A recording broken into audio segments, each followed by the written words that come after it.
वहां की चीजें एज इट इज इम्प्लीमेंट करी गई थी जब कॉन्स्टिट्यूशन बनाया गया था। बहुत सारी देशों से, अलग अलग देशों से, कहीं से कुछ ले लिया, कहीं से कुछ ले लिया। तो हमारे देश की तो कहते हैं उसमें आत्मा खत्म ही हो गई। हमें अपना बनाना है तो अपने देश को समझ के बनाना है, कॉपी पेस्ट नहीं करना है। वहां पर अगर आप वोकेशनल ट्रेनिंग दे रहे हो तो वहां पर वो गरीबी की वजह से नौकरी नहीं करता है, यहाँ पर गरीबी की वजह से नौकरी करता है, करेगा। ठीक है, वो परिवार को संभालने के लिए उनकी बेसिक नीड्स का वहां पर ध्यान रखा जाता है। उन कंट्रीज, जो वेस्टर्न कंट्रीज का हम कंपैरिजन करते हैं, वो यहाँ पर कंपैरिजन फिट नहीं बैठेगा।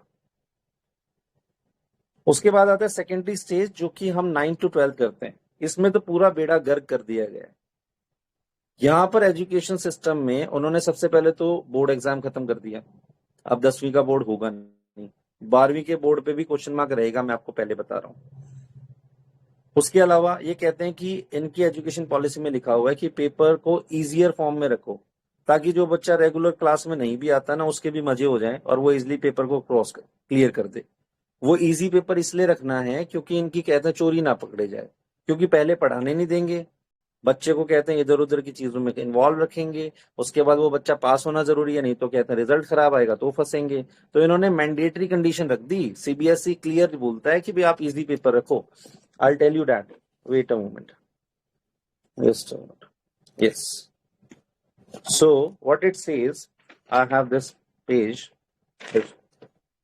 ये कहता है कि while the board exams for grade 10 and 12 will be continued, यहाँ पर कंटिन्यूड बोल रहा है, लेकिन आप सब जानते हो कि 10वीं का बोर्ड बहुत जल्दी डिसॉल्व होने वाला है। इसका एक नेशनल टेलीविजन पे आया था कि वो बोर्ड एग्जाम जो है वो डिसॉल्व हो रहा है 10वीं का।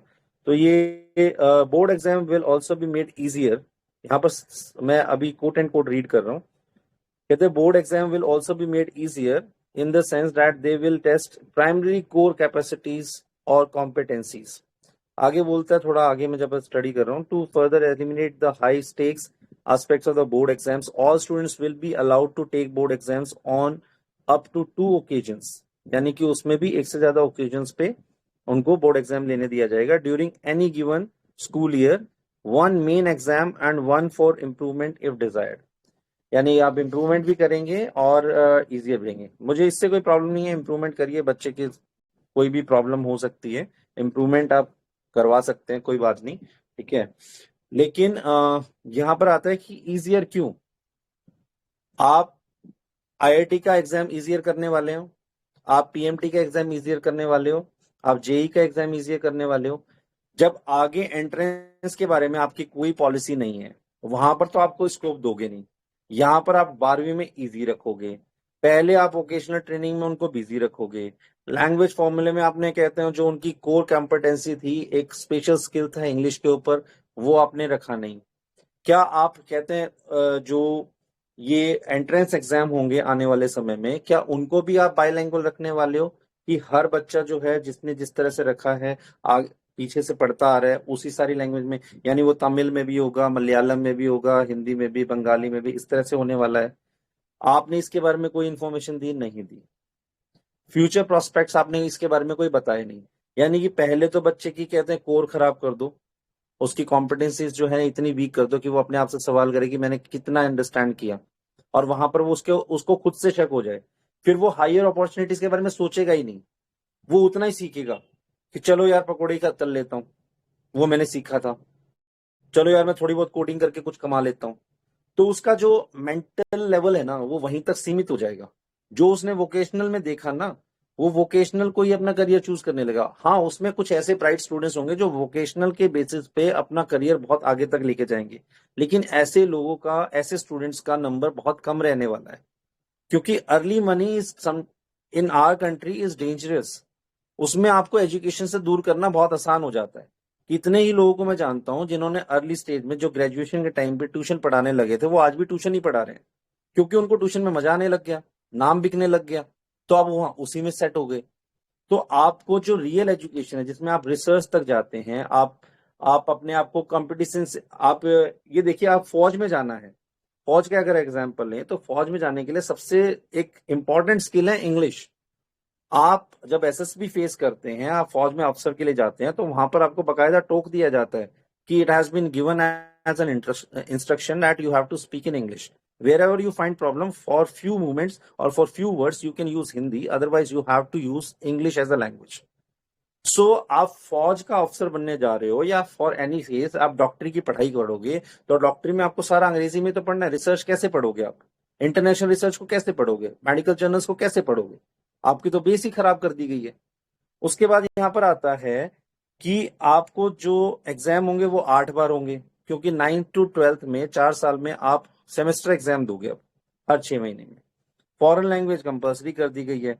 और स्ट्रीम्स में तो ऐसा बवाल खींचा है इन्होंने कि साइंस वाला बच्चा जो फिजिक्स लेके बैठा है, जो केमिस्ट्री लेके बैठा है, जो बायो लेके बैठा है, उसको ये कह रहे हैं कि आप म्यूजिक भी सीख सकते हो, साथ में आप आर्ट भी ले सकते हो।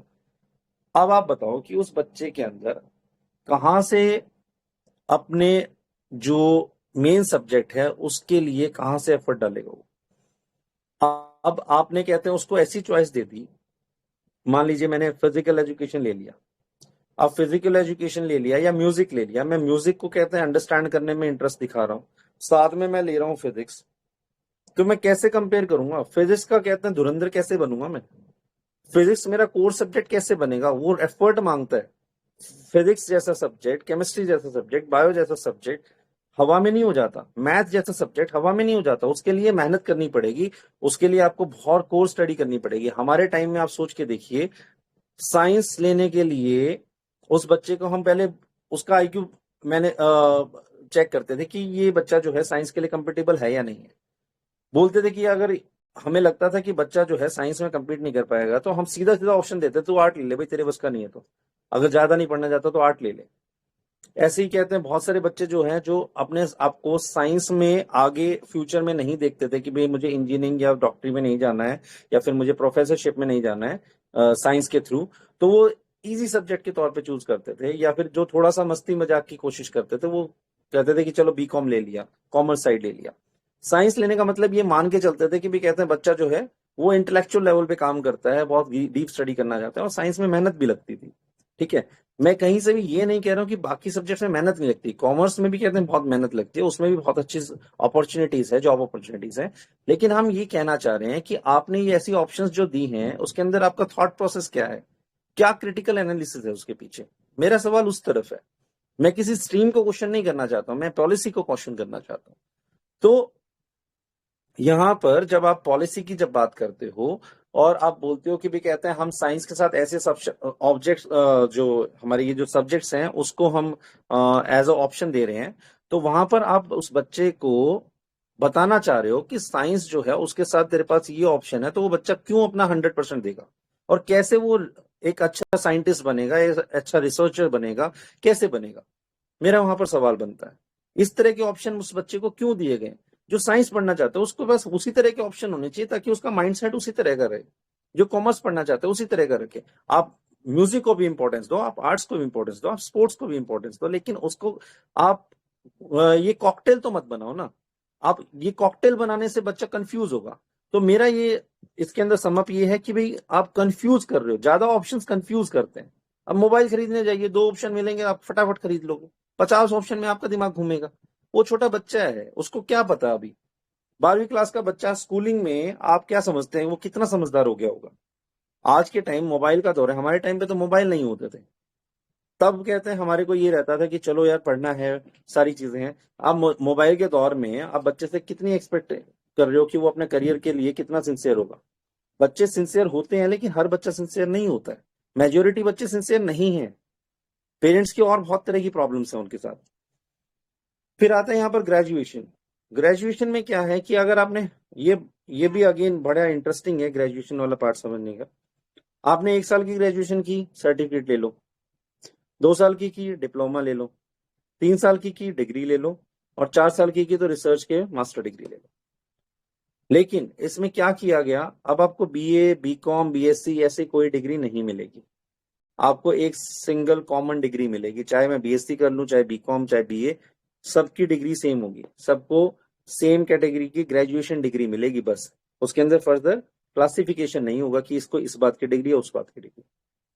यहां पर अगेन ड्रॉप आउट्स को कम दिखाने की एक बहुत ट्रिक, मुझे लगता है ट्रिक खेली गई है कि 1 साल हो गया तो आपको सर्टिफिकेट दे दिया गया।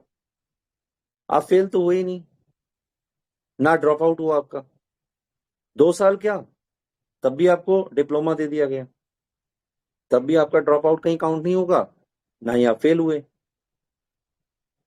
तो इस केस में क्या है, सरकार ने अपनी जो निकम्मापन है उसको छुपाने की कोशिश की गई। हर स्टेज पे अगर आप ये सर्टिफिकेट डिप्लोमा बांटोगे तो आपने इजी एग्जिट दे दी है, और इजी एग्जिट में